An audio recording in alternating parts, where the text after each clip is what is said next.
Hello everyone, it's Shane Kanto, your Wasteland reviewer, and I'm here to review Resynator.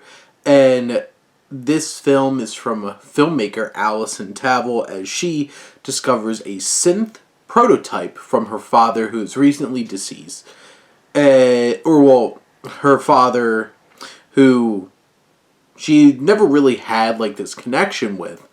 And she goes on this journey of exploring this prototype and meeting people from his life and meeting some really famous people as well. I'll get to that.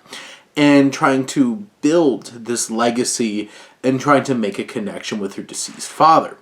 Now, I feel like this film obviously is very personal, and you can see that going on. It's a personal journey. It's a relatable journey for those who might not have had the strongest connection with parents, and I could relate to that to an extent for my relationship with my father. I have one now, but for much of my life I did not, and you could tell that she feels like there's something missing. And she goes on this journey, and that element of the film is satisfying. And that personal level to it makes it feel more emotional and feel a little bit more poignant when you're looking at this film. Otherwise, this film still deals with a intriguing idea of having like this prototype synth machine and meeting the likes of like Peter Gabriel and John Anderson and Fred Armisen, and making these connections, exploring the potential, and, going on these adventures and trying to flesh out the possibilities of this machine. And I do feel like the emotional, personal element of this documentary is a lot more, a lot deeper and works a lot better than, this by the numbers kind of exploration of this instrument.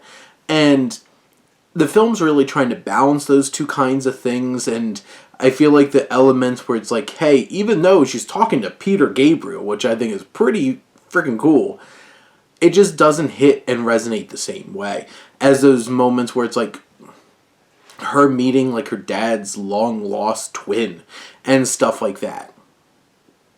It's a challenge of seeing her go through her own history and hearing certain stories about her father from her mother and from other people, and trying to piece things together and understand the truth of it all. And that's so much more impactful than, say, her trying to get this synthesizer to work or trying to get other people to try it out and stuff like that. It's really a film of two stories, and one of them is just so much more engaging and dynamic than the other that it makes for an uneven viewing experience. But in the end, I think Tavel does a fine job with both elements, one stronger than the other, and delivers a documentary that's worth a watch, worth your time, and might make you feel some things along the way, and you might get a kick out of, some really famous musicians and comedians popping up here and you being like, okay, I get to hang out with Peter Gabriel here too for a couple minutes. But those are my thoughts on Resynator. Let me know what you think, and let's talk some movies. But thank you as always for tuning in and supporting your Wasteland reviewer.